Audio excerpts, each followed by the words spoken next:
चलो जी। Hello students, कैसे हो? सब बढ़िया है। चलो, तो यहाँ पे हम लोग क्या स्टार्ट कर रहे हैं? Security law, capital market subject हो गया हमारा।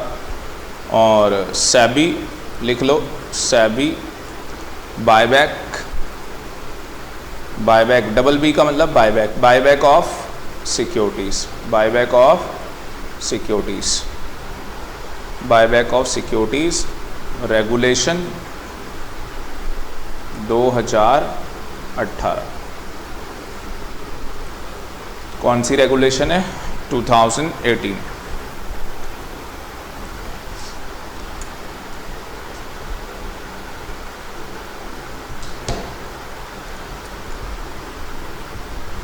ये रहा आपके पास लेक्चर नंबर 1। पूरी कोशिश है कि आज ही ये चैप्टर कंप्लीट हो जाए, ठीक है ना? तो आज ही कंप्लीट कर देंगे 1 गो में, अच्छा भी रहेगा। बाकी आपका स्टेमिना तो है ही। तो यहाँ पे बोल रहा है SEBI buyback of securities regulation 2018। सबसे पहले एक चार्ट बनाना पड़ेगा, और वो चार्ट क्या है?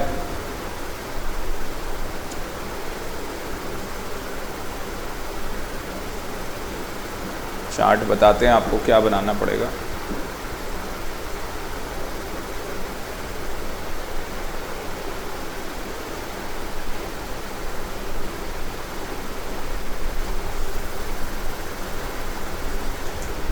लिखो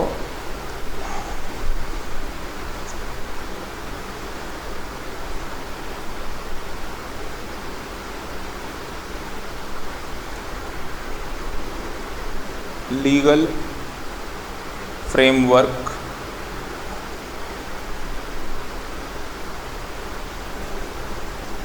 for buyback, for buyback, double B का मतलब बायबैक। तो क्या लीगल फ्रेमवर्क है? जो हम सेबी पढ़ते हैं वो किसके अंदर पढ़ते हैं? लिस्टेड कंपनीज के रिगार्डिंग पढ़ते हैं। जो हम सेबी पढ़ते हैं वो किसके रिगार्डिंग पढ़ते हैं? लिस्टेड कंपनी के रिगार्डिंग।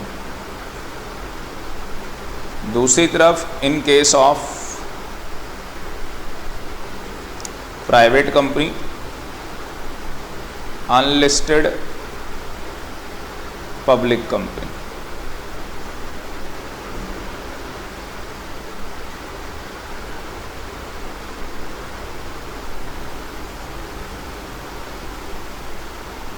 तो क्या है यहाँ पे? एक तरफ लिस्टेड कंपनी है, दूसरी तरफ कौन सी कंपनीज हैं? प्राइवेट कंपनी और अनलिस्टेड कंपनी है, ठीक है? जो लिस्टेड कंपनी है उसको क्या करना होगा? उसको 2 चीज़ें फॉलो करनी होगी, मतलब 2 चीज़ों का कंप्लाइंस करना होगा। 2 चीज़ों का कंप्लाइंस। अगर आप लिस्टेड कंपनी के कंपनी सेक्रेटरी हो तो 2 चीज़ों का कंप्लाइंस करना होगा। एक तरफ कंपनीज एक्ट 2013 और दूसरी तरफ SEBI buyback of securities regulation 2018। इसके अंदर आपको सेक्शन 68, 69 और 70 3 सेक्शन कंप्लाई करने होंगे।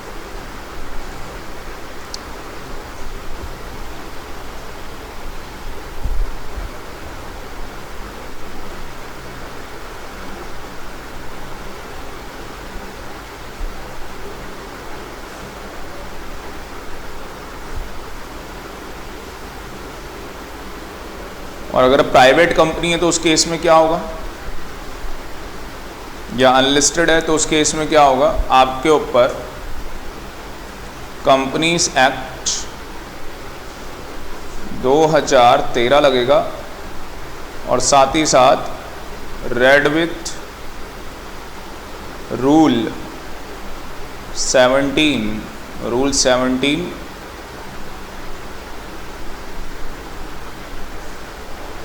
Companies share capital and debenture, हाँ डिवेंचर रूल्स 2014।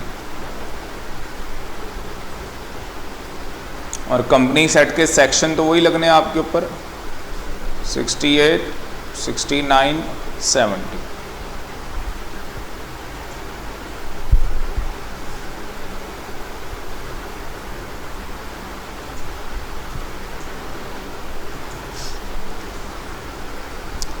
दूसरा यहाँ पे जो सेबी बायबैक कर रहा है सिक्योरिटीज़ का, तो सिक्योरिटीज़ वर्ड का जो मतलब है वो कहाँ बताया गया है? सेक्शन 2H SCRA एक्ट में 1956 में बता रखा है।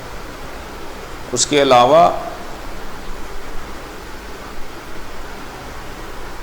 यहाँ पे सिक्योरिटीज़ बोला है, तो सिक्योरिटीज़ में शेयर्स भी हो सकते हैं। शेयर्स का मतलब equity shares, preference shares, debenture भी हो सकते हैं और एनी अदर सिक्योरिटी भी हो सकती है, एनी अदर सिक्योरिटी।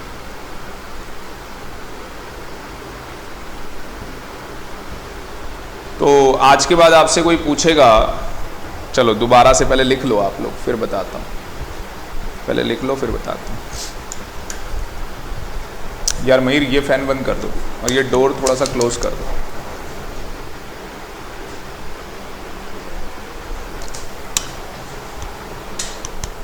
बस, थैंक यू। अब देखो जी, बायबैक किसका? सिक्योरिटीज का। तो हम लोग तो डायरेक्टली ये पढ़ेंगे ना, हमें डायरेक्टली बेटा क्या करना है मुस्कान? लिस्टेड कंपनी पढ़नी है। क्यों? सेबी पढ़ रहे हैं।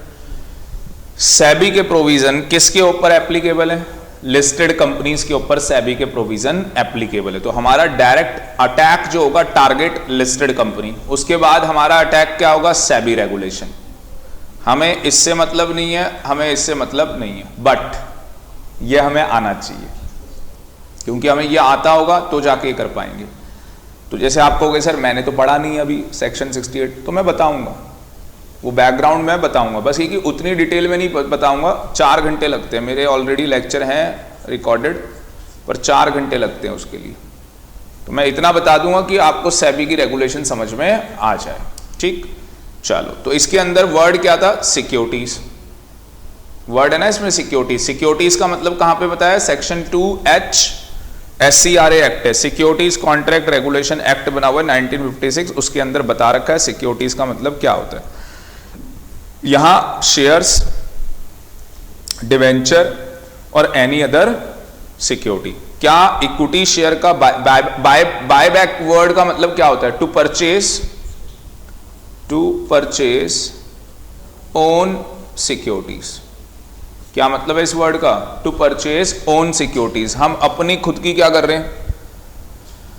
सिक्योरिटीज को परचेज कर रहे हैं। क्या हम अपनी कंपनी के इक्विटी शेयर परचेज कर सकते हैं? Answer is yes. क्या प्रेफरेंस शेयर्स परचेज कर सकते हैं? Answer is yes. Debenture? Yes. Any other security? Yes. क्या बायबैक इक्विटी शेयर का हो सकता है? यस।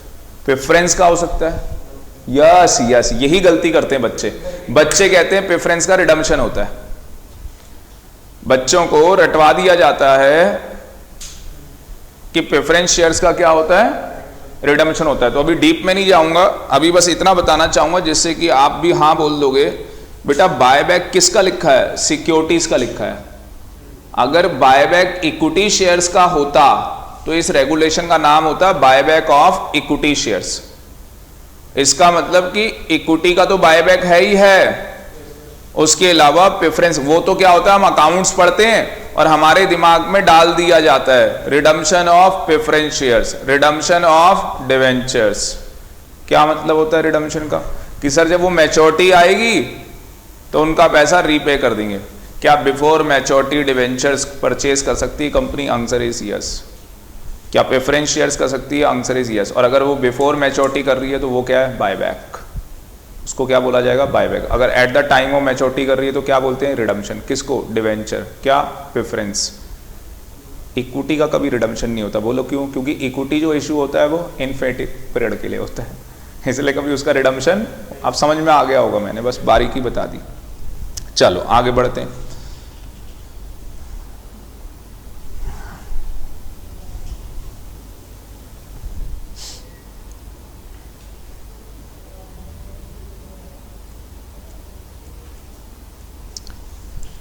तो ये बैकग्राउंड दे रखा है, ठीक है। बैकग्राउंड में ज़्यादा कुछ नहीं है, वो सब कुछ मैं आपको पहले ही बता चुका हूँ। बस एक डेट है जिसको आप मार्क कर सकते हो, 11 सितंबर 2018। पहले रेगुलेशन होती थी 1998, तो ये रेगुलेशन क्या कर दी है? हटा दी है।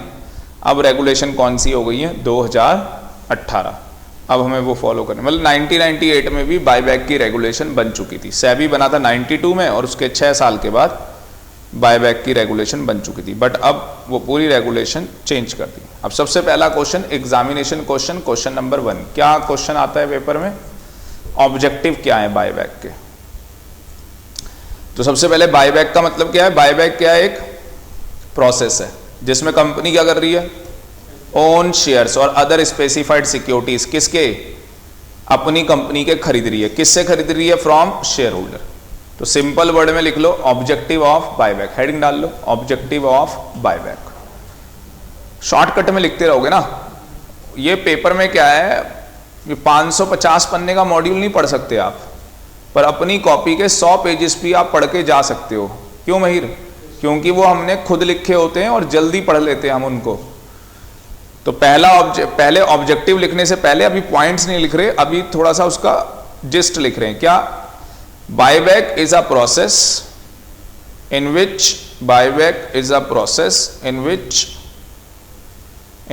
a company purchase its own shares, in which a company purchase its own shares or other specified securities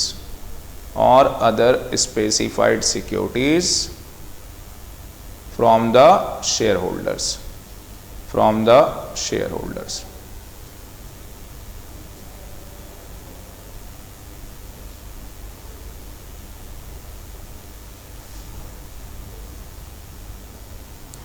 उसके बाद पहला ऑब्जेक्टिव देखो, अब ये शॉर्टकट में लिखते चले जाना। सबसे पहला ऑब्जेक्टिव क्या है, हम अपनी कंपनी का क्या इंप्रूव करना चाहते हैं, ईपीएस। सबसे पहला ऑब्जेक्टिव क्या है, हम कंपनी का क्या इंप्रूव करना चाहते हैं, ईपीएस। लिखो फर्स्ट ऑब्जेक्टिव क्या है,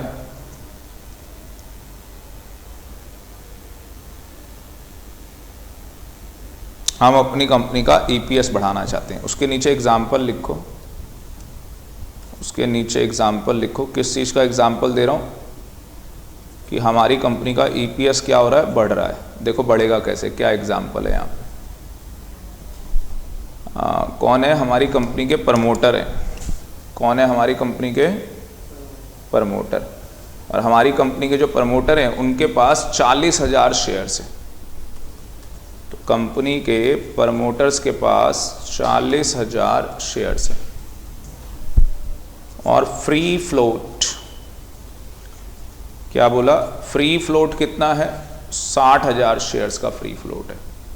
फ्री फ्लोट कितना है, 60,000 शेयर्स का। प्रमोटर का मतलब क्या होता है, जो लोग कंपनी के प्रमोटर हैं जिन्होंने ये कंपनी बनाई थी उनके पास 40,000 शेयर हैं। फ्री फ्लोट का मतलब है जो मार्केट में शेयर्स हैं। फ्री फ्लोट आपको अभी नहीं पता होगा, उनको पता है ना, तुम्हें बताया था। तो फ्री फ्लोट का मतलब है जो मार्केट के अंदर शेयर्स हैं। फ्री फ्लोट क्यों बोलते हैं उसको, क्योंकि उसमें ट्रेडिंग होती है, यस और नो, इसमें ट्रेडिंग होती है, इसमें सेल और परचेस होती है। मुकेश अंबानी नहीं बेचता अपने शेयर, अगर आपको पता, Mukesh Ambani holding in Reliance industry including इस रिलेटिव, वैसे उसकी होल्डिंग 53 पॉइंट कुछ % है और रिलेटिव के साथ मिला के 57% है, तो वो अपनी होल्डिंग कभी नहीं बेचता है।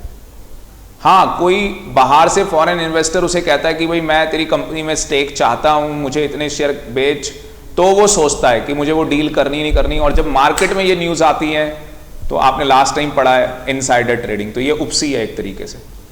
और मार्केट में जब ये न्यूज़ आती है तो शेयर के प्राइस अप एंड डाउन बहुत जल्दी, अच्छा गुड न्यूज़ है तो अप, बैड न्यूज़ तो डाउन। तो फ्री फ्लोट कितना है, 60,000 का है। टोटल कितने शेयर हो गए, 1 लाख। टोटल हो गए 1 लाख।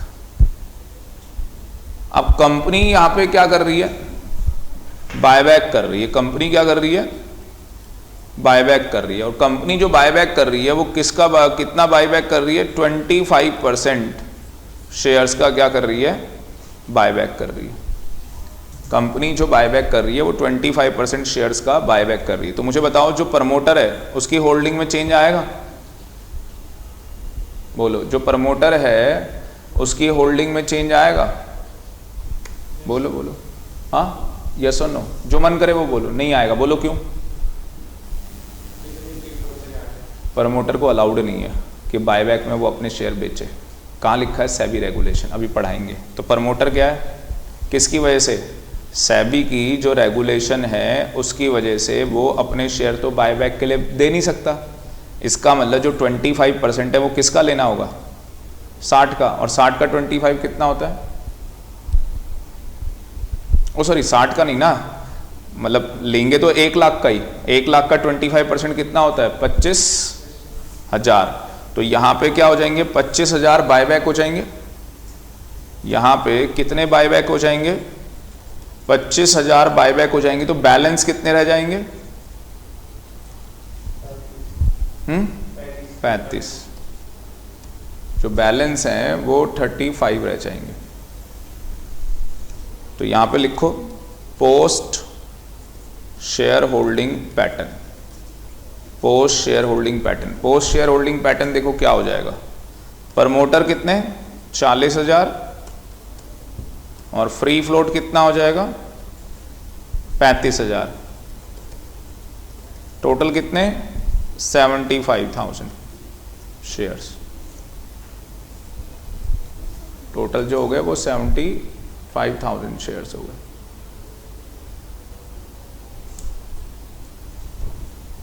पहले जो प्रमोटर थे उनकी जो होल्डिंग थी वो कितनी थी? 40% थी, यस और नो? और फ्री फ्लोट कितना था? 60% था। अब अगर प्रमोटर की होल्डिंग देखोगे तो क्या हो गई है? 40% है। हाँ जी, पहले 40 थी, अब बताओ अब क्या होल्डिंग हो गई है? न्यू होल्डिंग क्या हो गई है? न्यू होल्डिंग क्या हो गई है?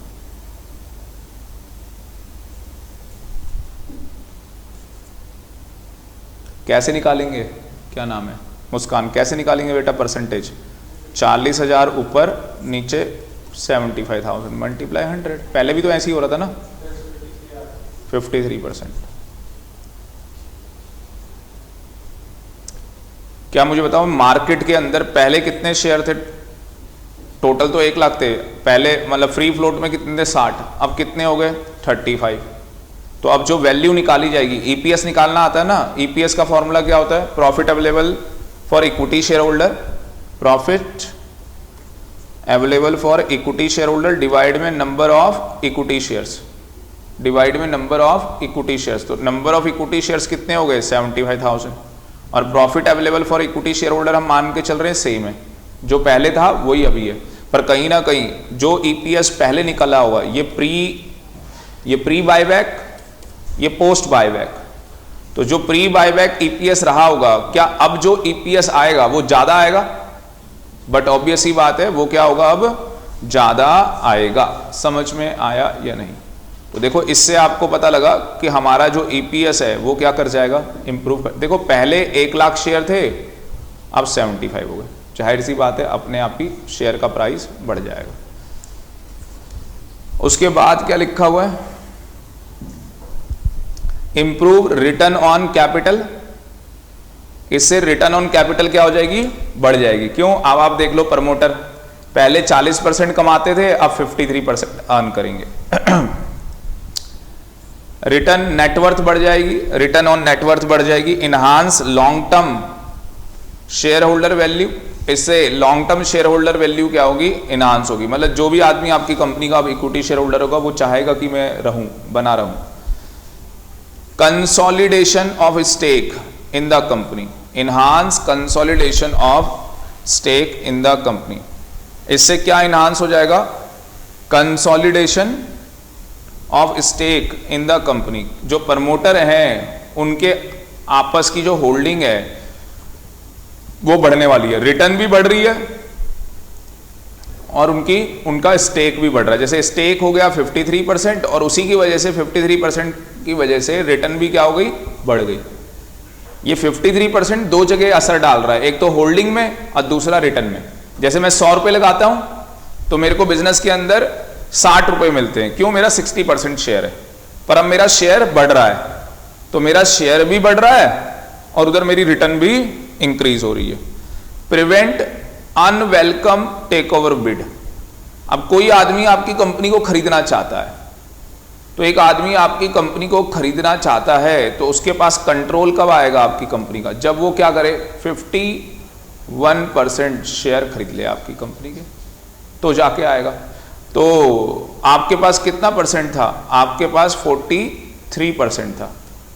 क्या बायबैक होने की वजह से आपकी ये परसेंटेज बढ़ जाएगी? और अगर ये मान लो 57% हो गया तो क्या जो मैंने बताया टेक ओवर दो होते हैं, हॉस्टाइल और फ्रेंडली। जो आपके ऊपर हॉस्टाइल टेक ओवर होने वाला था, जो आपकी कंपनी का टेक, क्या आप उसको वेलकम करोगे या अनवेलकम कर दोगे? वेलकम या अनवेलकम हो जाएगा? अनवेलकम हो जाएगा। समझ में आया या नहीं आया? उससे प्रिवेंट कर लिया उसने। रिटर्न द सरप्लस कैश, हमारे पास क्या पड़ा हुआ है? कंपनी के पास सरप्लस कैश पड़ा हुआ है, कंपनी ने वो रिटर्न कर दिया। किसको? शेयर होल्डर को। कैसे? बायबैक करके। जब बायबैक करेंगे तो उनको क्या करना होगा? पेमेंट करनी होगी। Achieve optimum capital structure. Capital structure आपको बताइए क्या होता है? ओनर्स फंड, हाँ जी, owners fund plus borrowed fund, yes और no? Owners fund plus borrowed fund को क्या बोलते हैं? Capital structure. ये अपने कहाँ पहुंच जाएगा? ऑप्टिमम में पहुंच जाएगा। ऑप्टिमम का मतलब होता है जहां पे आपको सबसे ज्यादा return. Support share price during the, जब मार्केट स्ट्रगल कर रही होगी, जैसे कोविड-19, यहाँ पे आप एग्जाम्पल दे सकते हो कोविड-19 का। कोविड-19 के चलते क्या मार्केट स्ट्रगल कर रही थी? यस। क्या उस टाइम अगर आपका बायबैक होता है तो मार्केट स्ट्रगल कर रही होगी, आपकी कंपनी के शेयर के प्राइस को स्ट्रगल नहीं करना पड़ेगा, वो सपोर्ट कर देगा। बायबैक, उस सपोर्ट का मतलब है बायबैक। बायबैक उसको क्या कर रहा है? सपोर्ट कर रहा है। किसको सपोर्ट कर रहा है? शेयर प्राइस को। सपोर्ट कर रहा है जब मार्केट क्या कर रही है? स्ट्रगल कर रही है। मार्केट क्यों स्ट्रगल कर रही है? कुछ भी ऐसे चीजें हो सकती हैं, कोविड-19। और लास्ट क्या लिखा हुआ है? Service of equity more efficient. जो इक्विटी की सर्विस है वो क्या हो जाएगी? ज़्यादा एफिशिएंट हो जाएगी। मतलब कि अब आप जैसे इसमें डिविडेंड देना है, ये देना है, तो अब क्या है कि आप लोगों की होल्डिंग बढ़ गई। अब आप, क्योंकि बोर्ड ऑफ डायरेक्टर रिकमेंड करते हैं डिविडेंड, तो उनका मन रहेगा कि यार क्या करना है? डिविडेंड रिकमेंड करना चाहिए। डिविडेंड क्या करना चाहिए? रिकमेंड करना चाहिए। मुस्कान आ रहा है समझ में? और लास्ट ये एग्जामिनेशन क्वेश्चन है, एग्जाम में थ्योरेटिकल 5 नंबर थ्योरी क्वेश्चन सीधे छाप के आना है बस। और लास्ट पॉइंट क्या है? पढ़ दो महीर।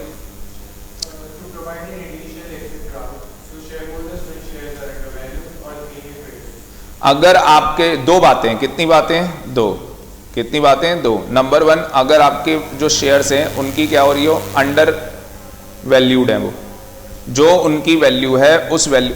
कई बार ऐसा होता है कि आपको जितने मार्क्स का पेपर आता है आपके उतने मार्क्स नहीं आते, मतलब जितने मार्क्स का आपको आता था उससे कम मार्क्स आप लेके आए, ठीक है। और ये बहुत कम होता है कि हम करके ही 40 के आए और हमारे 42 आ गए, ठीक है ना। तो आपको आता 70 का था पर आपके नंबर 50-60 आए, ठीक है। ऐसा बहुत कम मतलब होता है ऐसा ज़्यादातर। तो अंडर वैल्यूएशन चल रही है, आपका जो शेयर का प्राइस है वो अंडर वैल्यूएशन चल रहा है, जबकि उसका प्राइस ज़्यादा होना चाहिए। तो क्या बायबैक एक एग्जिट रूट है या नहीं है उन शेयर होल्डर के लिए जिनको लग रहा है कि भाई हमारा तो नुकसान हो गया, भाई बेच दो अब अपने। दूसरा, अगर ट्रेडिंग हाईली नहीं हो रही, थिनली हो रही, मतलब कभी होती है कभी नहीं होती, ठीक है ना, वही वाली कहानी है। तो उनके लिए भी अच्छा खासा क्या है, मौका है, और मौके पे चौका मार सकते हैं भाई। उसके बाद सेक्शन 68, क्या ये कंपनी सेक्ट का सेक्शन है? यस। कौन सा सेक्शन है? 68। देखो 68 क्या बोल रहा है। तो सेक्शन 68 किसके साथ पढ़ना होता है? रूल 17 के साथ। ये रूल मैंने बताया था आपको। तो लिस्टेड कंपनी को इसके साथ साथ क्या करनी है, जो रेगुलेशन बनी है उसको भी कंप्लाई करना है, ठीक है। तो यहाँ से मेन प्रोविजन कहाँ से लिखना स्टार्ट हो रहा है? मेन यहाँ से ऊपर। तो वो कहानी जो आपको पहले से पता है, सेक्शन 68 पता है बायबैक ऑफ सिक्योरिटीज के लिए। रूल 17 में क्या है, वो पूरा प्रोसीजर बता रखा है, बायबैक करने का पूरा प्रोसीजर क्या होता है। और सेबी रेगुलेशन के अंदर कुछ एडिशनल कंप्लाइंस बता रखे हैं जो आपको मैंने बताया। अब कंपनी अपनी खुद की ओन शेयर्स या अदर स्पेसिफाइड सिक्योरिटीज क्या करना चाहती है? बायबैक। तो ये क्या है उसके पास? Sources. These are the sources. मुझे घर खरीदना है, पैसा चाहिए, तो ये क्या है, सोर्सेस है, मतलब ये पैसा है, इस पैसे से क्या करूँगा, पेमेंट करूँगा, किसकी, बायबैक की। समझ में आ रहा है ना। पैसा कहाँ से आएगा, फ्री रिजर्व से। पैसा कहाँ से आएगा, सिक्योरिटी प्रीमियम अकाउंट से। पैसा कहाँ से आएगा, प्रोसीड से। कौन सी प्रोसीड से, इशू ऑफ शेयर्स। और ये सब कुछ क्या प्रोसीड है, फ्रेश इशू। फ्रेश इशू की प्रोसीड होनी चाहिए, मतलब ऐसा नहीं कि पहले आपने जो इशू कर रखी है वहां से पैसा निकाल के दे दिया, जो फ्रेश इशू की प्रोसीड है। हाउएवर एक कंडीशन लगा रहा है, और क्या कंडीशन लगा रहा है, कह रहा है नो बायबैक, बायबैक हो ही नहीं सकता ऑफ एनी का, वही चीज है। तो जो आपके पास अर्लियर सिक्योरिटीज पड़ी है उनसे आप बायबैक नहीं कर सकते। अगर मुझे बायबैक करना है तो उसके लिए फ्री रिजर्व, सिक्योरिटी प्रीमियम और फ्रेश इशू प्रोसीड चलेंगी। कंडीशन क्या है देखो बायबैक करने के लिए, अगर आपको बायबैक करना है तो उसकी कंडीशंस क्या है, इंपॉर्टेंट कंडीशन है, देखो क्या क्या कंडीशन है। पहली कंडीशन क्या है बोलो, अगर हमें बायबैक करना है तो हमारे एओए क्या करने चाहिए, ऑथराइज करने चाहिए। अगर हमें बायबैक करना है तो हमारा एओए क्या करे, ऑथराइज करे।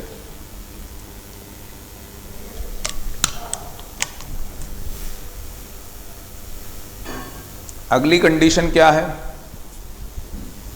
अगर बायबैक एसआर पास करके होना है, अगर बायबैक क्या होना है, एसआर पास होना है बायबैक के अंदर, तो देखो क्या कहानी है, ऑथराइज हो, बायबैक मस्ट ऑथराइज, बायबैक में बताया जाए कि हमें एसआर पास करना है इसके लिए।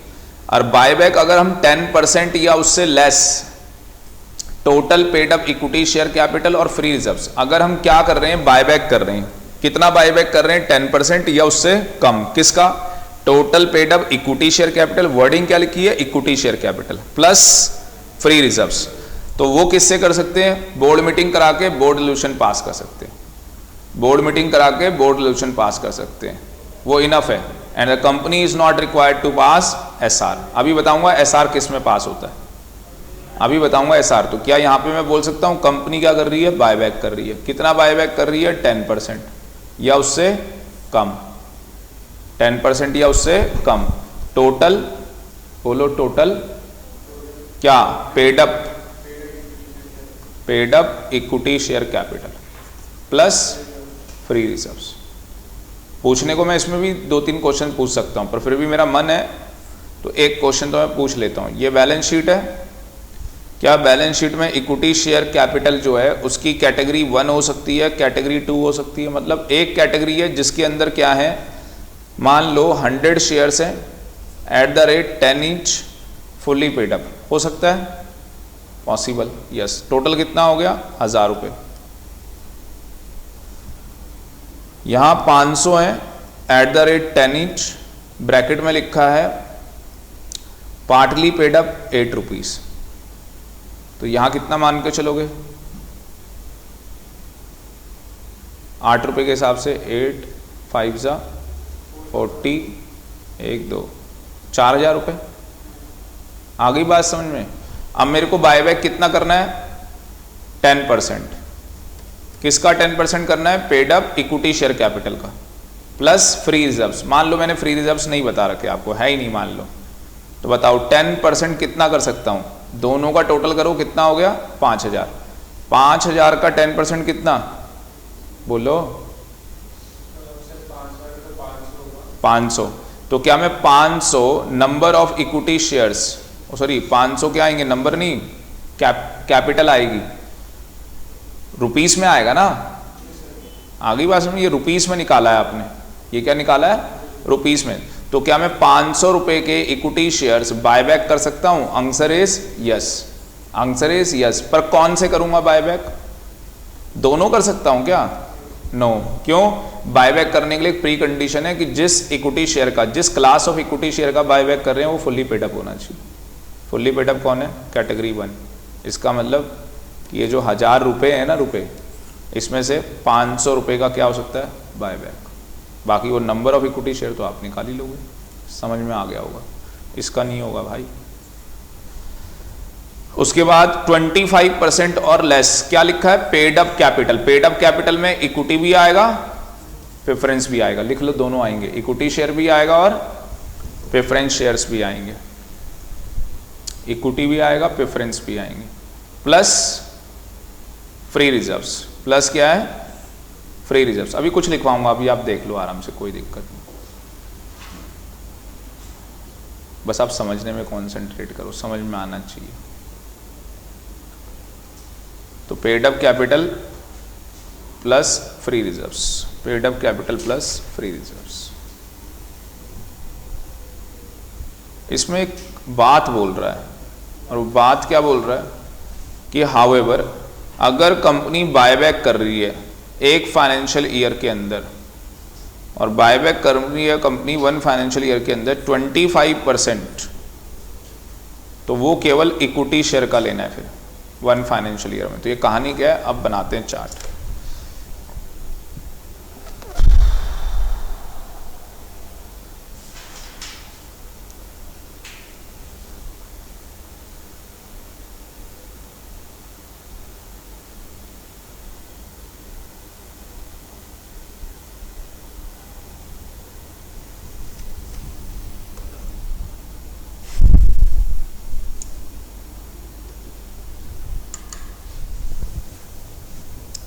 नोट्स में चार्ट बने हैं, वही चार्ट बनवाएंगे आपसे।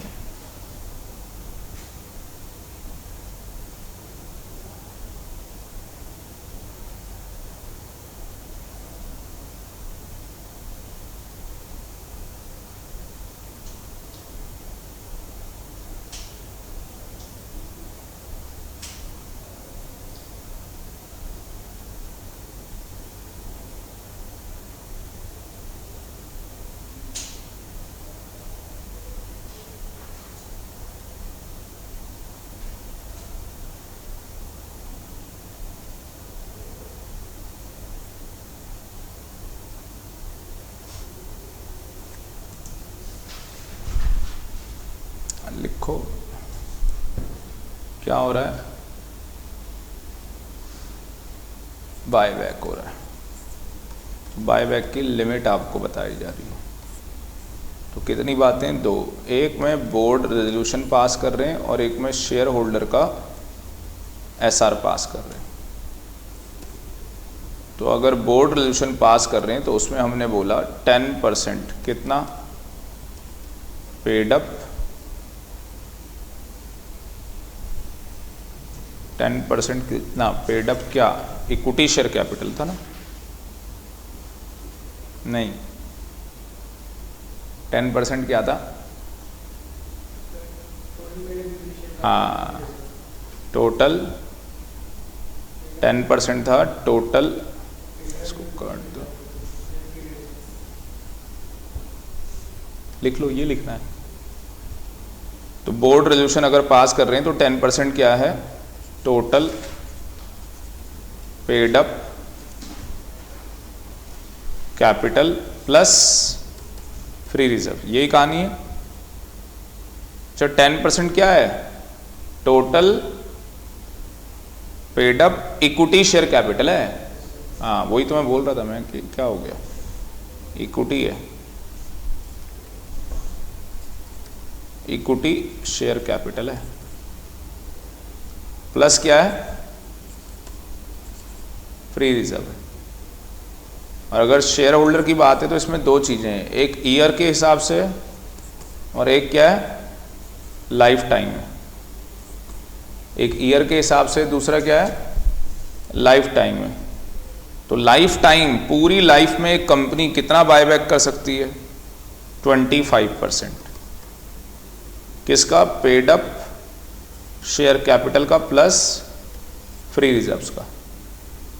और फाइनेंशियल ईयर में कितना अलाउड है, 25% किसका, इक्विटी शेयर कैपिटल का।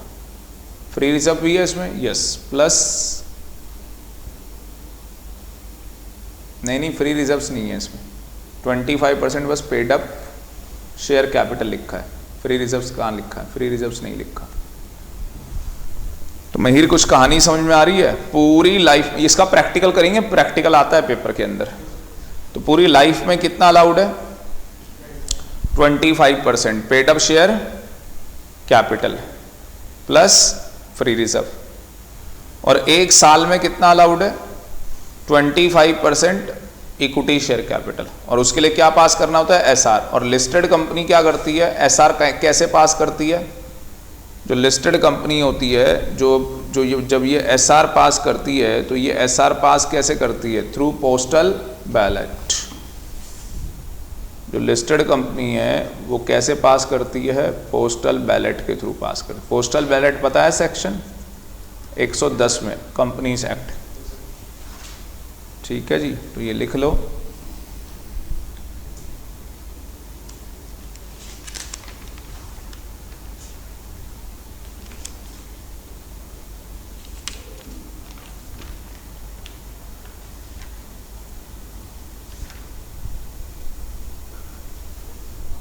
शिखा चली कहाँ गई? ज़्यादा टाइम नहीं हो गया? कई बार डर लगने लग जाता है ना भाई, बच्चा कहाँ है। उसके बाद फ़ोन भी नहीं होता है, फ़ोन भी कर लें।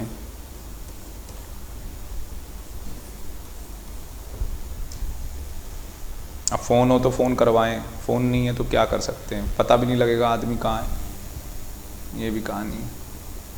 ये समझ में आया मुस्कान कि अगर आपको बायबैक करना है तो बायबैक के अंदर बोर्ड रेजोल्यूशन, मतलब कि आप बोर्ड मीटिंग करवाओ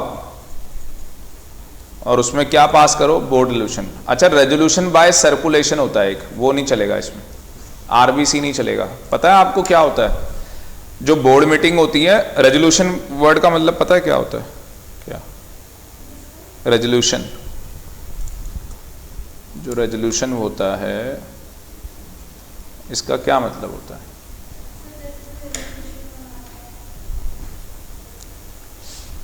हाँ भाई,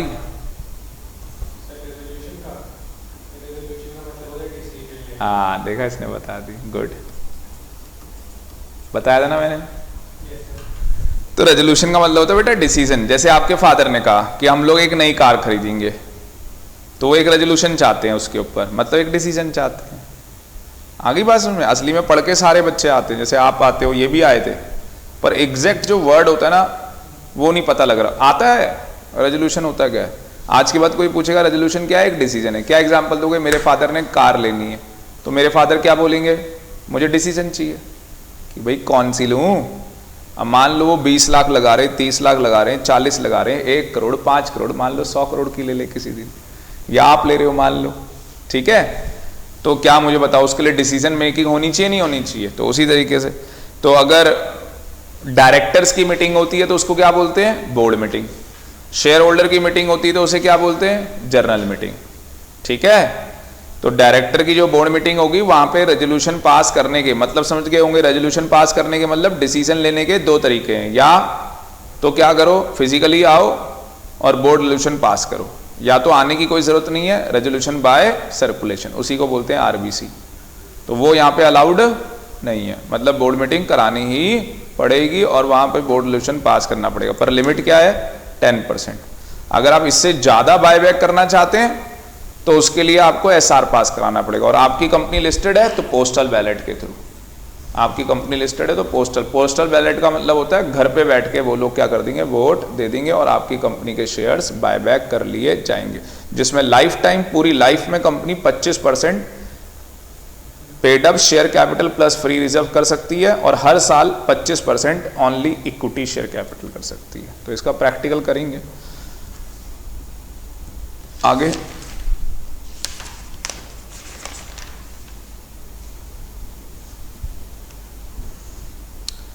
जब बायबैक करोगे तो आपकी जो रेशो है बायबैक करने के बाद, जो आपकी डेब्ट इक्विटी रेशो है वो क्या होनी चाहिए? 2:1 होनी चाहिए। आगे बात समझ में? क्या होनी चाहिए? 2:1। हाउएवर सेंट्रल गवर्नमेंट क्या कर सकती है? हायर रेशो डिफाइन कर सकती है, जो कि उसने 6:1 की हुई है। कितनी कर रखी है? 6:1। ये आपको आगे मिल जाएगा, ठीक है ना। ये आगे आपको दिखा देंगे, पेज नंबर 238 पे दी हुई है भाई। हाउएवर 238 पे नोट दिया है, नोट में तीसरी लाइन दी है, चौथी line, however buyback of security share, नीचे लिखा हुआ है एडिशनल कंडीशन के ऊपर 6:1 है ना, मिल गया ना महिर, ठीक है, गुड, बच्चे इतने अच्छे हमारे।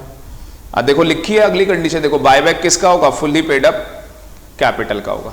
तो मैंने वो इक्विटी शेयर की कैटेगरी बनाई थी, वो पार्टली पेड अप थी, तो नहीं हो सकता। अच्छा, हम जैसे लोग तो पार्टली का भी करा दें, कैसे, फुल्ली पेड अप में कन्वर्ट करके। भाई डायरेक्टर कहेगा, कल मुकेश अंबानी कहेगा कि बायबैक करना है, ये पार्टली पेड अप है, तो क्या मना कर दोगे? तो कर देंगे सर, फुल्ली पेड अप बना देंगे उनको, कहाँ दिक्कत आ रही सर, ठीक है ना। फुल्ली पेड अप बनाने के भी तरीके होते हैं, या तो पैसे लेके या बिना पैसे लिए। कैसे करेंगे बिना पैसे लिए? Reserves are converted into capital, reserves are converted into capital. और एक चीज है सीआरआर, और सीआरआर एक ही पर्पस के लिए यूज होता है, फुल्ली पेड अप करने के, ठीक है ना। तो कभी सीआरआर पता है, कैपिटल रिडम्पशन रिजर्व, ठीक है, fully paid up bonus shares के लिए।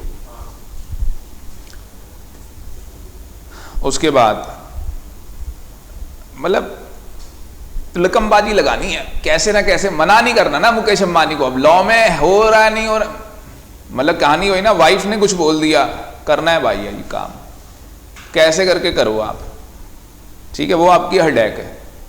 लॉ का तो तोड़ आप ही निकालोगे ना, या मुकेश अंबानी निकालेगा? सर हमें ही निकालना है, मजा तभी आएगा।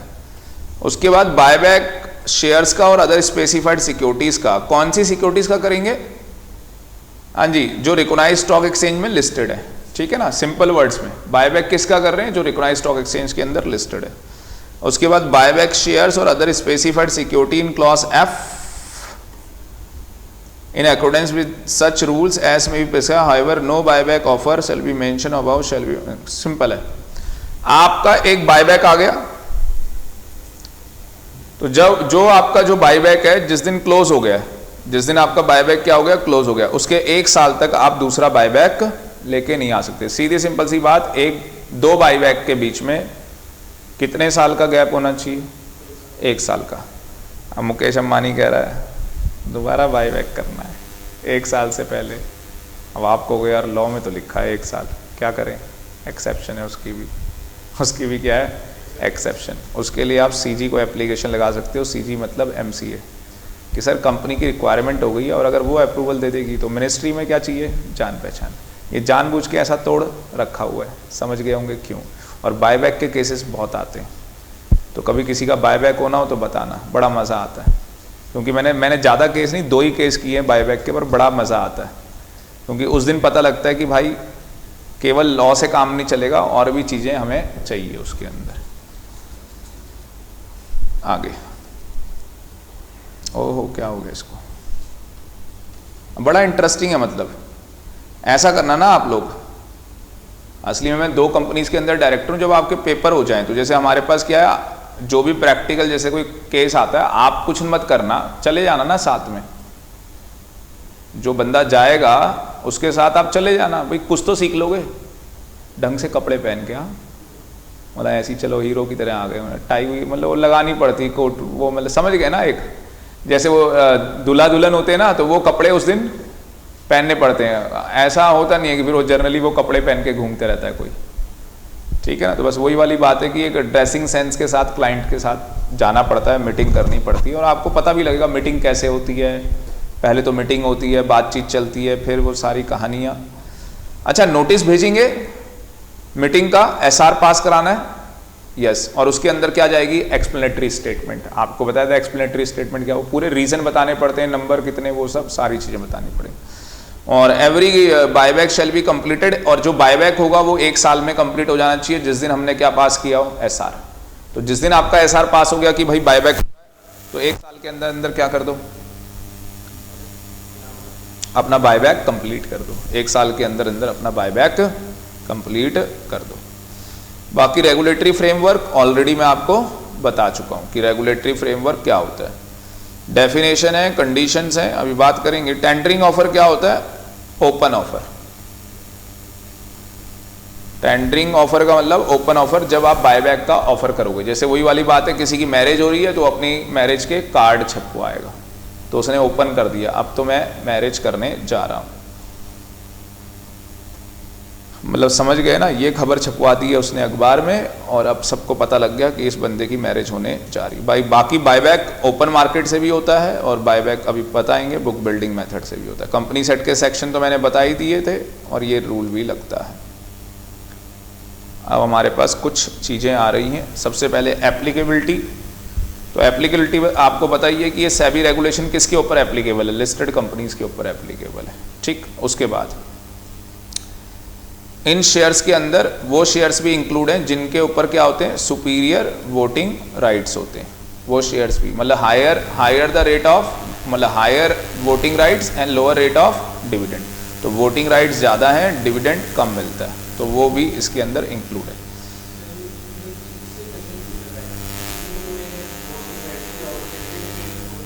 हाँ, उससे डिफरेंशियल है।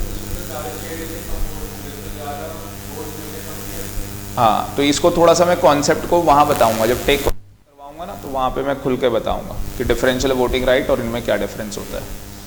उसके बाद एसोसिएट किसको माना जाएगा, एसोसिएट किसको माना जाएगा, तो ये डेफिनेशन तो एसोसिएट वाली वही जैसे आपने इनसाइडर ट्रेडिंग में पढ़ाई थी, अपने आप से पढ़ लेना, कोई दिक्कत नहीं है। बायबैक पीरियड अभी डिटेल में देखेंगे। बायबैक पोस्टल बैलेट आपको बता दिया है, ठीक है ना। और उसके बाद आप आ जाओ, ये डेफिनेशन इंपॉर्टेंट है आपके काम की है, small share holder. Small share holder किसको माना जाएगा, रिकॉर्ड डेट को does not more than 2 lakh, ठीक है ना, क्या है 2 लाख। तो ये यहाँ पे कितना लिखा हुआ है, स्मॉल शेयर होल्डर किसको माना जाएगा, जिसके पास रिकॉर्ड डेट को, एक रिकॉर्ड जिस दिन बायबैक होना है उसकी एक रिकॉर्ड डेट आएगी। रिकॉर्ड डेट का मतलब लिस्ट ऑफ मेंबर्स रिकॉग्नाइज करेंगे कि इनको बायबैक करेंगे इनके शेयर। तो अगर 2 लाख, और 2 लाख रुपए कैसे निकालने हैं, हाईएस्ट ट्रेडिंग वैल्यूम चेक करना है सिक्योरिटीज का, ठीक है ना, उस बेसिस पे ये निकाल लेना है। बाकी टेंडरिंग पीरियड मैंने आपको बताया, बायबैक का ओपन ऑफर पीरियड। कंडीशन आ गई वही बायबैक की, अगर बायबैक करना है तो क्या कंडीशन है, मैक्सिमम लिमिट 25% आपको पता ही है, जिसमें paid up share capital plus free reserves, और फुल्ली पेड अप होने चाहिए, ये भी आपको पहले से ही पता है। मुझे लगा आप कर रहे हो, आवाज आ रही है, ऐसा लग रहा था ना। नोट, अच्छा लास्ट टाइम तो थे ही यार, लास्ट टाइम तो ज़्यादा आ रही थी। और नोट क्या है वो आपको पता ही है। फाइनेंशियल ईयर आपको पता ही है, एक साल में 25% कर सकते हैं किसका, इक्विटी शेयर क्या है ना, एक फाइनेंशियल ईयर का।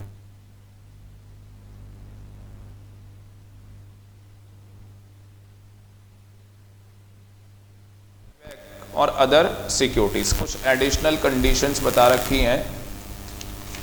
अगर आपकी कंपनी क्या कर रही है भाई, अरे पुराना मॉडल,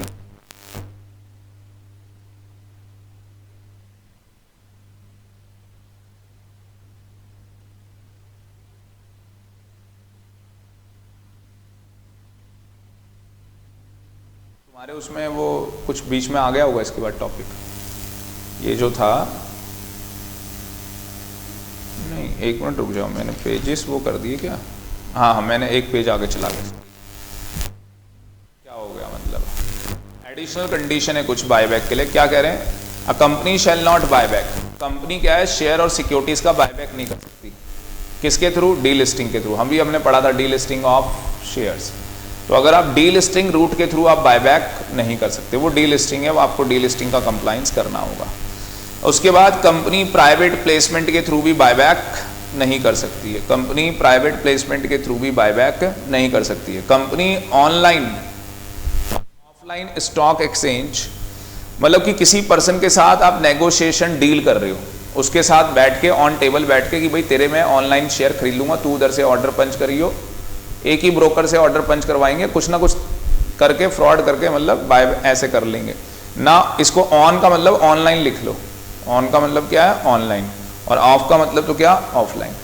तो किसी के साथ ऑन टेबल बैठ के भी आप ये काम नहीं कर सकते, ना ऑनलाइन कर सकते हो ना ऑफलाइन।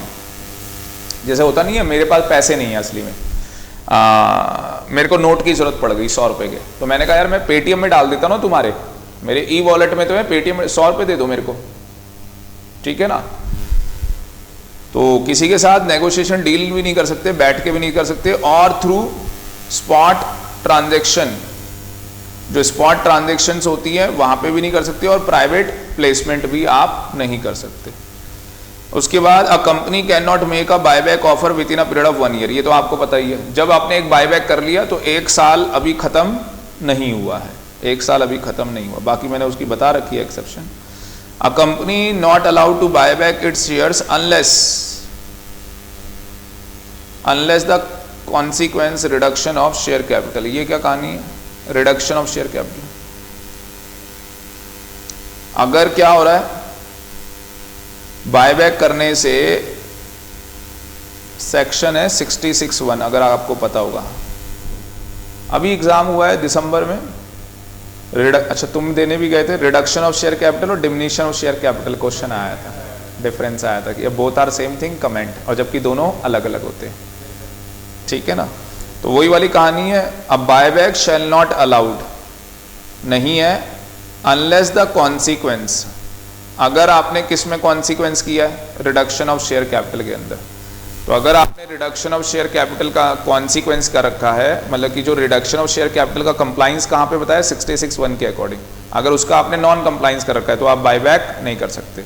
तो अगर section 66(1) reduction of share capital का नॉन कंप्लाइंस है तो आप बायबैक नहीं कर सकते, डीलिस्टिंग के थ्रू आप बायबैक नहीं कर सकते, ऑनलाइन और ऑफलाइन नेगोशिएशन डील करके आप बायबैक नहीं कर सकते, स्पॉट ट्रांजेक्शन प्राइवेट प्लेसमेंट करके आप बायबैक नहीं कर सकते, 1 साल तक जो आपका बायबैक आया था उसके 1 साल तक आप बायबैक नहीं कर सकते। एक सिंपल इलिस्ट्रेशन दी है, बहुत आसान। क्या इलिस्ट्रेशन है, कंपनी की इक्विटी शेयर कैपिटल 6 लाख है, 10% प्रेफरेंस है, डिवेंचर है, आपको बताना है मैक्सिमम इक्विटी शेयर कैपिटल और number of equity share capital कितने का बायबैक हो सकता है।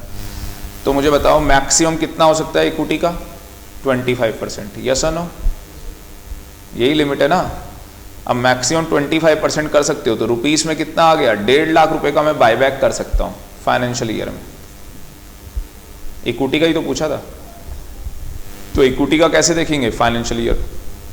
और एक मेरा जो इक्विटी है वो कितना प्राइस चल रहा है, 10 रुपए, तो 10 से डिवाइड कर दूंगा तो कितने मेरे पास इक्विटी शेयर्स का बायबैक हो जाएगा, 15,000 इक्विटी शेयर्स का बायबैक हो जाएगा। तो नंबर भी निकल गया, 15,000 इक्विटी शेयर का बायबैक हो सकता है, और मैक्सिमम इक्विटी शेयर कैपिटल कितनी, 1.5 लाख। सिंपल है, किया गया 25%, और फिर जो आया 10 से डिवाइड कर दिया, नंबर पता लग गया। आया समझ में? ऐसे बोल रहे हो, आ रहा है ना, ठीक। असली में ये डायरेक्टली ना सेकंड ग्रुप की तैयारी कर रहे हैं, ठीक है ना, और ऐसी कोई दिक्कत नहीं है, बट ये कि अगर आप फर्स्ट ग्रुप भी अभी कर लेते हो, क्योंकि दिसंबर अटेम्प्ट है आपका, तो बहुत ज़बरदस्त और बेनिफिशियल रहेगा आपके लिए, और मज़ा आ जाएगा बिल्कुल। फर्स्ट टाइम दिसंबर में पेपर दोगे, बोथ ग्रुप पास, फाइनल में आ गए, बोलने की जरूरत ही नहीं है, पढ़ लो, अपने आप पढ़ लोगे। मेथड ऑफ बायबैक, बायबैक करने के मेथड क्या है, ओपन ऑफर देके। कैसे, ओपन ऑफर देके। कैसे, स्टॉक एक्सचेंज के थ्रू। कैसे, ऑड लॉट। ऑड लॉट क्या होता है, मतलब कि आप जैसे आप क्या कंपनी में शेयर अप्लाई करते हो ना, तो ये जरूरी थोड़ा ना आपने 100 शेयर के लिए अप्लाई किया, कंपनी आपको 100 देगी, कंपनी के लॉट इशू होते हैं, उस लॉट के हिसाब से कंपनी शेयर देती है, तो आप लॉट बना सकते हो। जैसे आपने बोला लॉट 5 के लॉट में करेंगे, तो 5, 10, 15, 25, 5 का लॉट होगा वो, इन मल्टीपल्स ऑफ 5, 10, तो 10 के लॉट के होंगे, तो 10 के मल्टीपल्स में होंगे।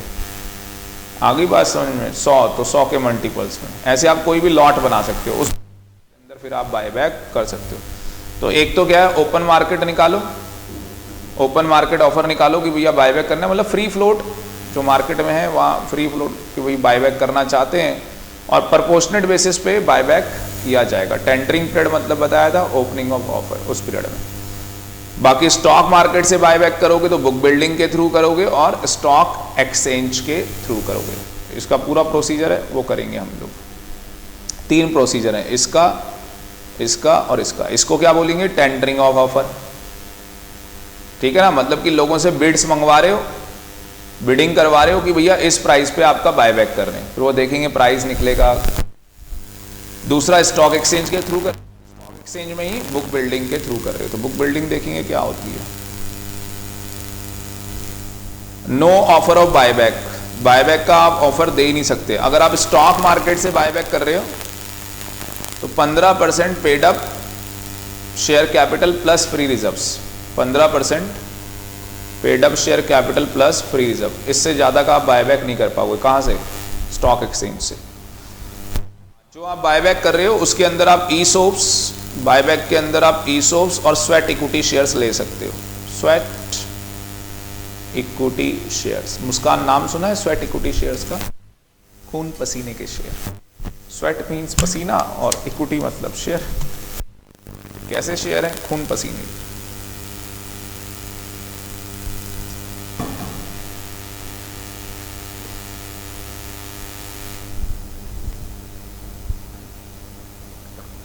बाकी हमने तो पूरी रेगुलेशन ही की है स्वेट।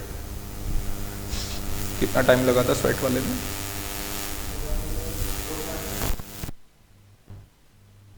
3, साढ़े 3, 4 घंटे।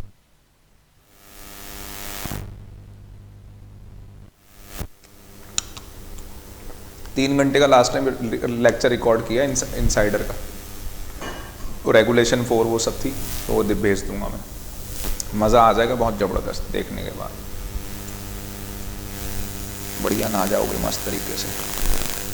सोर्सेस ऑफ बायबैक, बायबैक के सोर्स ऑलरेडी पढ़ चुके हैं। Free reserves, security premium account, fresh issue में जो सिक्योरिटीज। बाकी आपको पहले ही बता देता कि सेम काइंड ऑफ उनसे तो आप कर ही नहीं सकते, वही चीज़ें ना रिपीट हो रही बार बार।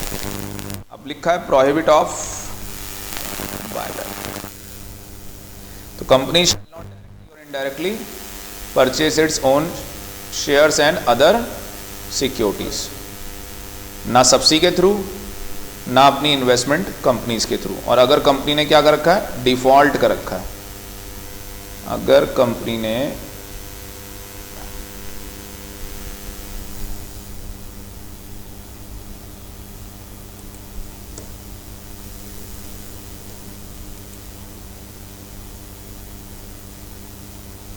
ये रहा ना सब्सिडी के थ्रू ना इन्वेस्टमेंट कंपनी के थ्रू, बाकी उसकी ग्रुप कंपनीज और वो चीज़ें आ जाएंगी। अगर कंपनी ने डिफ़ॉल्ट कर रखा है, किसकी पेमेंट में डिफ़ॉल्ट कर रखा है? कंपनी ने जो डिपॉजिट्स लिए थे, जो डिवेंचर्स इशू किए थे, जो प्रेफरेंस शेयर्स थे, उनके अंदर डिफ़ॉल्ट कर रखा है और अभी तक वो डिफ़ॉल्ट सही नहीं किया। और अगर डिफ़ॉल्ट सही भी कर लिया तो कितने साल ख़त्म हो जाने चाहिए? 3। आके फिर क्या कर सकती है? बायबैक। तो आपने इन चीज़ों के अंदर डिफ़ॉल्ट ना किया। थ्योरेटिकल है, याद करने वाला है। नेक्स्ट क्या आ जाता है? Authorisation for buyback. अगर बायबैक करना है तो उसके लिए क्या होना चाहिए? आर्टिकल में ऑथराइज होना चाहिए, यस और नो। और उसके लिए और कंपनी को एसआर कब पास करना है? जब कंपनी 25% करना चाहती हो, यस। और बोर्ड रेजोल्यूशन में कब? 10%। तो ये तो हमें पहले ही पता है। नीचे नोट लिखे हैं, ये इंपॉर्टेंट है। अगर कंपनी एसआर पास कर रही है तो उसकी कॉपी जो होगी एसआर की, जो जनरल मीटिंग की शेल फाइल, किसको फाइल करनी है? 2 लोगों को फाइल करनी है। एक सेबी को दे देना, जो एसआर पास किया होगा ना आपने। एसआर पता है क्या होता है? क्या? नहीं होता क्या है? स्पेशल, हाँ डिसीजन। कितने लोगों की मैच्योरिटी, मतलब कितने लोगों की वोटिंग चाहिए इसमें याद रखने के? 75% मैच्योरिटी चाहिए। एक होता है बेटा बोर्ड रेजोल्यूशन, बताया था। बोर्ड रेजोल्यूशन में क्या होता है भाई? बोर्ड रेजोल्यूशन में कि अगर 10 डायरेक्टर हैं तो more than maturity of directors हाँ बोल दें, मतलब 6 डायरेक्टर बेटा हाँ बोल देंगे, मोर देन 50%, तो आपका बोर्ड रेजोल्यूशन पास है। जो जनरल मीटिंग होती है उसमें एसआर होता है और ओआर होता है। ओआर में क्या चाहिए? 51%, और इधर क्या चाहिए? 75% और उससे ज़्यादा। तो जिस दिन हमारा एसआर पास हो गया, हमें क्या करना है? फाइल करनी है उसकी कॉपी। किसको? सेबी को करेंगे और स्टॉक एक्सचेंज को फाइल करेंगे। असली में सिक्योरिटी मार्केट है ना, तो स्टॉक एक्सचेंज तो हर जगह आएगा और सेबी भी कई जगह आ जाएगा। और क्या करना है भाई? कितने टाइम पीरियड में करनी है ये? जिस दिन डेट ऑफ पासिंग है फ्रॉम 7 डेज, 7 दिन। 7 डेज बोला है, हाँ 7 क्या बोला है, डेज बोला है, वर्किंग डेज नहीं बोला। और यहाँ पे जहाँ पे भी वर्किंग डेज लिखा है वो किसके वर्किंग डेज होंगे, इस चैप्टर में जहाँ पे भी वर्किंग डेज लिखा होगा, अभी तो नहीं लिखा पर आगे आगे आएगा, वो वर्किंग डेज किसके होंगे, वो वर्किंग डेज किसके होंगे। वैसे हम बोलते हैं इन जनरल स्टॉक एक्सचेंज के वर्किंग डेज होते हैं, पर यहाँ पे स्टॉक एक्सचेंज के नहीं है, यहाँ पे किसके हैं, सेबी के। किसके हैं, सेबी के। जहाँ पे चैप्टर खत्म हो रहा है लास्ट पेज निकालना, जहाँ चैप्टर खत्म हो रहा है, और वहाँ पे देखना लिखा हुआ है, जो ग्लोरीज लिखा हुआ होता है ना, उसमें देखो वर्किंग डेज का मतलब लिखा है, जिसमें लिखा है टेस्ट यूर सेल्फ, लिखा है वर्किंग डेज का मतलब किसके वर्किंग डेज हैं, सेबी। ये चीजें बच्चे नहीं पकड़ सकते, क्योंकि पूरी किताब में जब भी वर्किंग डेज आता है तो वो स्टॉक एक्सचेंज के वर्किंग डेज होते हैं, और यहाँ क्या है, सेबी के। ये तो कई लोगों का सिक्योरिटी लॉ पास होगा तो पता नहीं होगा, ये भी कहानी है। चलो, टीचर भी नहीं बताता ना, चक्कर ही, अब क्या करें बच्चे भी। कह रहा है in case only board resolution, अगर बोर्ड रेजोल्यूशन पास हुआ है तो उस केस में क्या करना है भाई, कॉपी ऑफ बोर्ड रेजोल्यूशन जो पास की है शेल फाइल, वही सेबी और स्टॉक एक्सचेंज दोनों को करनी है। कितने दिन में, 2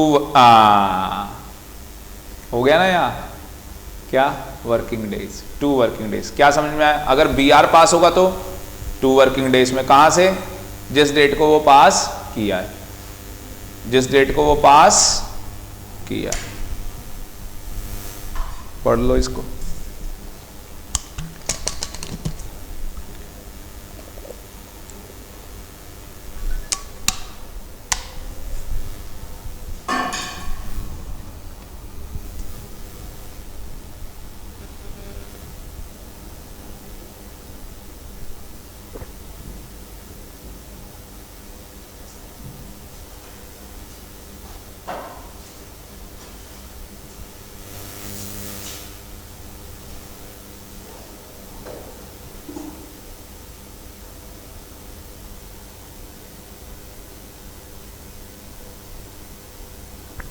महिर एक चीज लिख लो, जब एसआर पास होगा,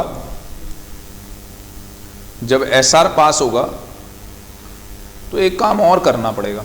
एक काम तो क्या हो गया, कॉपी किसको फाइल कर दी, सेबी को और स्टॉक एक्सचेंज को। एक काम और है, इसके लिए एक काम और है, डिक्लेरेशन ऑफ सॉल्वेंसी लिख लेना, plus declaration, declaration of solvency. Form है SH9, वो फाइल करना होगा आरओसी को। SH9 किसको फाइल करना होगा, आरओसी को। और इसमें 2 डायरेक्टर के साइन जाते हैं, ठीक है, उनमें से एक MD होना चाहिए और एक एफिडेविट बनवाना पड़ता है उनका कि जो भी हुआ है वो सच हुआ है, सच के सिवा कुछ नहीं, मतलब कुछ भी गलत नहीं, ठीक है ना। और ये भी, इसके लिए भी टाइम पीरियड वही है 7 डेज। तो 7 डेज में कितने, 3 काम होने हैं असली में देखा जाए तो। उसके बाद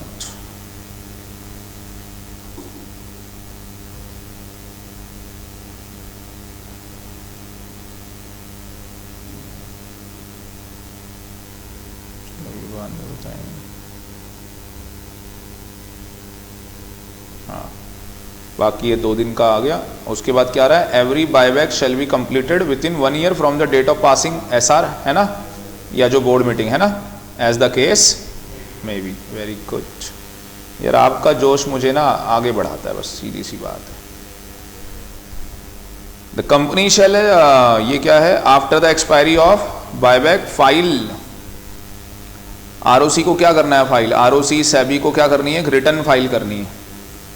आरओसी कब करनी है, ये बायबैक कंप्लीट होने के बाद। तो आफ्टर कंप्लीटेशन ऑफ बायबैक एक रिटर्न फाइल करनी है, और साथ में इसमें लिखना जो रिटर्न फाइल करनी है भाई, SH, आरओसी को जो जाएगा ना फॉर्म, वो SH11 भरना पड़ेगा आपको, ये याद रखना है आपको, SH11 भरना है आपको। ये आरओसी को फाइल होगा, ये आरओसी को फाइल होगा, और वही कहानी है कितने टाइम में, ये डेज लिखे हैं यहाँ पे 30 डेज।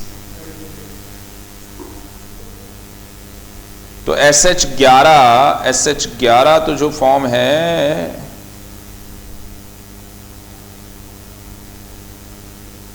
और एक SH15 में ना डायरेक्टर साइन करके देंगे, लिख लो यहाँ पे 2 डायरेक्टर SH15 में साइन करेंगे, साथ में वही वाली कहानी है SH15 में साइन करके देंगे 2 डायरेक्टर, हाँ उनमें से एक MD होना चाहिए भाई। तो वो साइन करके देंगे कि भैया ये जो बायबैक अच्छे तरीके से कंप्लीट हुआ, हमारा सब कुछ ठीक रहा। तो after the expiry the company shall after expiry of buyback period file ROC को क्या फाइल करना है SH11, साथ ही साथ SH15 जिसमें 2 डायरेक्टर साइन करके देंगे। उसके बाद सेबी को भी करना है, एक रिटर्न है। इस रिटर्न के अंदर पता है क्या होता है, इस रिटर्न के अंदर सब कुछ लिखा हुआ होगा, वो कंसिडरेशन कितनी पे की है, वो सब कुछ क्या था, सब कुछ बता रखा होगा। पूरा फॉर्मेट है मतलब एक प्रिस्क्राइब्ड इस रूल के अंदर। और ये वाला क्या लिखा हुआ है, बायबैक फ्रॉम ओपन ऑफर। अगर ओपन ऑफर से हुआ है, अगर बायबैक किससे हुआ है, open offer either through stock exchange और बुक बिल्डिंग। ओपन ऑफर में तो वही हुआ है स्टॉक एक्सचेंज या through book building, the resolution of board of director shall specify the maximum price. आपको मैक्सिमम प्राइस बताना पड़ेगा किस पे बायबैक किया। However where there is a requirement of SR, अगर SR की रिक्वायरमेंट है तो SR पास करना पड़ेगा और SR का भी स्पेसिफाई प्राइस बताना पड़ेगा। और लास्ट में देखोगे तो इनसाइडर ट्रेडिंग अलाउड नहीं है, मतलब कि अगर आपके पास उपसी है कि कंपनी का बायबैक होने वाला है तो फिर आप अपनी सिक्योरिटीज बायबैक में नहीं दे सकते, अपनी इसको आप नहीं दे सकते। एक्सप्लेनेटरी स्टेटमेंट सेक्शन,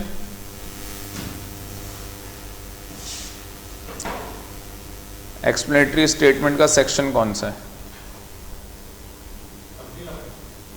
हाँ 102, वेरी गुड।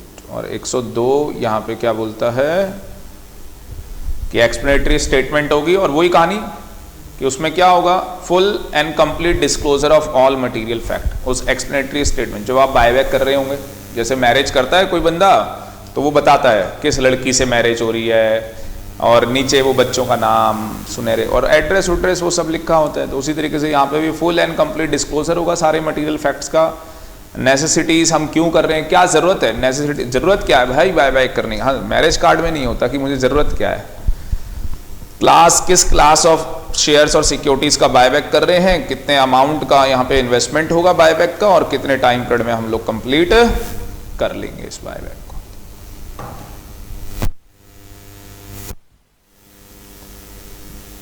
एडिशनल डिस्क्लोजर, क्या बोला है, एडिशनल डिस्क्लोजर। इसके बाद थोड़ा सा ब्रेक करेंगे एडिशनल डिस्क्लोजर के बाद।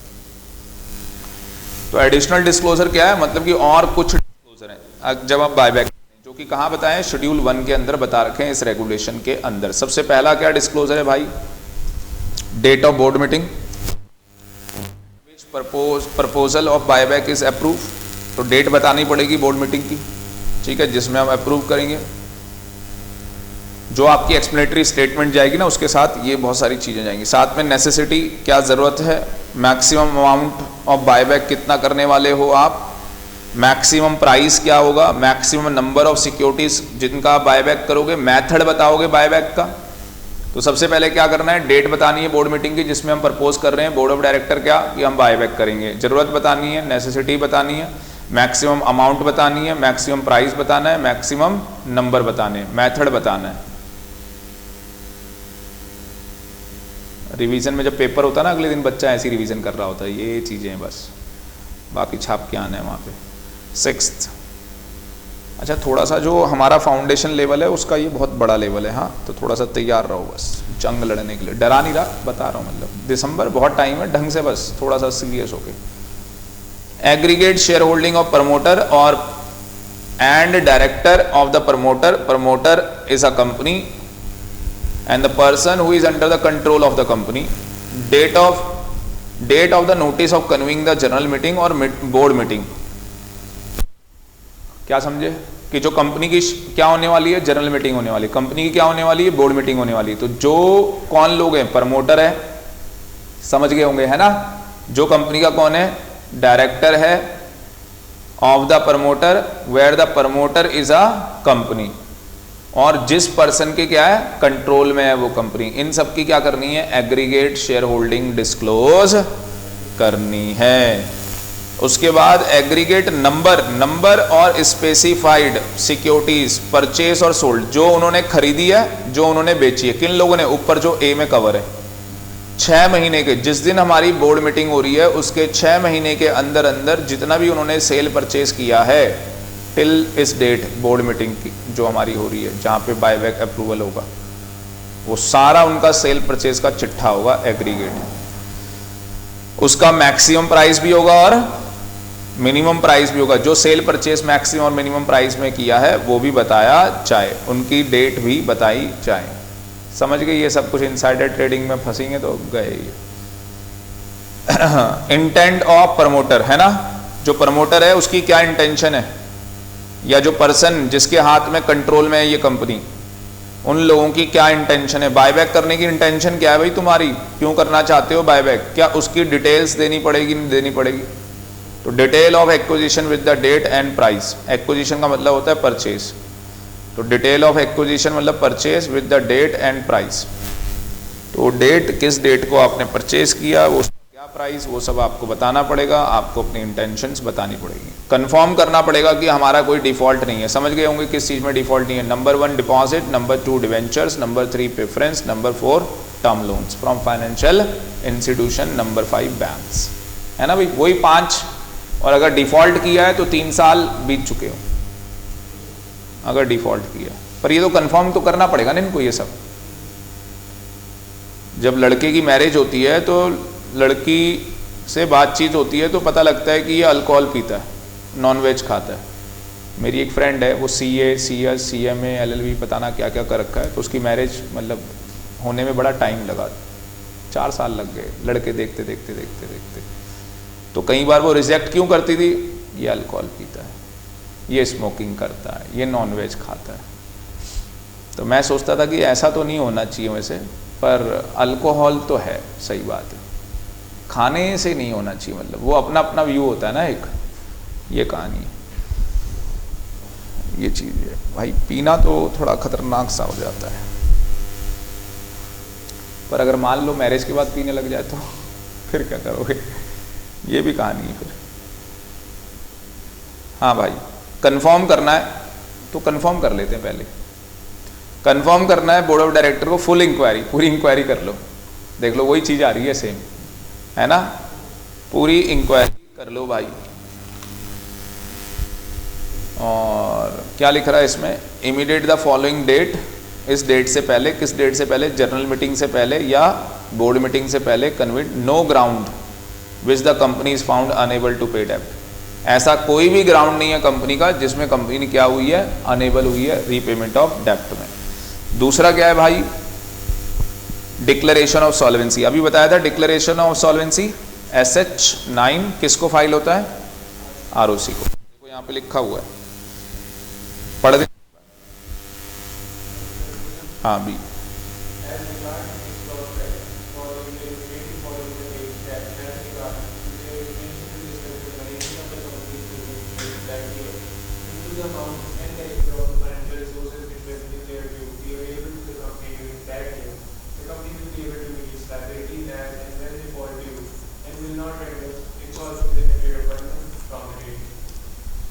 One year from the date, 1 year, mark करो इसको, इंपॉर्टेंट है।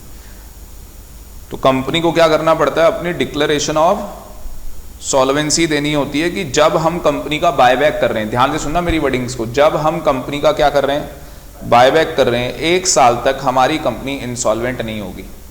पता लग रहा तुमने बायबैक किया, उधर तुम्हारी कंपनी इंसॉल्वेंट हो गई, इधर शादी की, बंदा ऊपर चला गया, बीमारी थी ना उसको, बताया नहीं उसने। तो भैया पहले देख, अगर मैरिज हुई और 1 साल में तू ऊपर चला गया तो फिर देख तेरी सारी प्रॉपर्टी हमारी होगी। C केस क्या है, C केस क्या है भाई, पढ़ना, ये क्या है,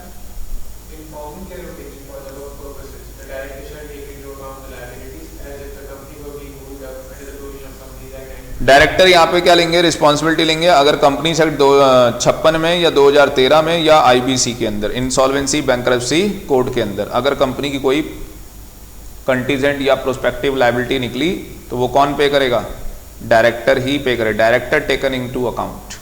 तो समझ गए, अगर कंपनी ने बायबैक किया, अब बायबैक खत्म हो गया और उसके बाद क्या हो गया भाई, कंपनी के ऊपर तो लायबिलिटीज आ रही हैं धड़ाधड़, तो सब कुछ किसको पे करनी है, या कंपनी वाइंड अप में जा रही है या आईबीसी में जा रही है, इंसॉल्वेंसी बैंक्रप्सी कोड में, सारी सिरदर्दी डायरेक्टर की है। क्यों करवाया था बायबैक, जब कंपनी के हालात इतने बुरे थे।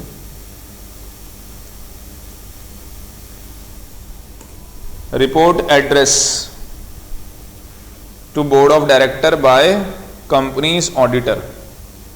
तो कंपनी का जो ऑडिटर है वो क्या करेगा, एक रिपोर्ट बना के किसको दे देगा, बोर्ड ऑफ डायरेक्टर को, और क्या बताएगा, मैंने इंक्वायरी की है, कंपनी के अफेयर्स चेक किए, ठीक है। तो वो लड़की हमें कहती थी तुम पूछो इससे सवाल, ठीक है जी, इंक्वायरी तुम करो। तो inquiry into company's state affairs, तो वो काम कौन करेगा, ऑडिटर करेगा, ऑडिटर को आता है वो काम करना।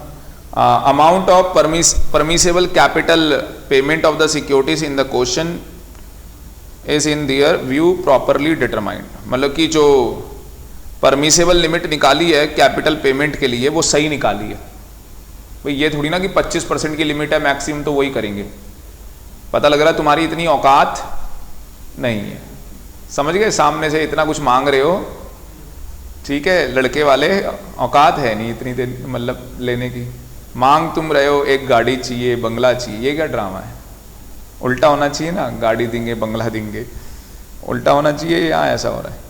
बोर्ड ऑफ डायरेक्टर का ओपिनियन है क्लॉज 10 है ना ऊपर, ये 10 वाला ऊपर जो था जिसमें वो कंफर्म कर रहे थे बोर्ड ऑफ डायरेक्टर, ठीक है ना।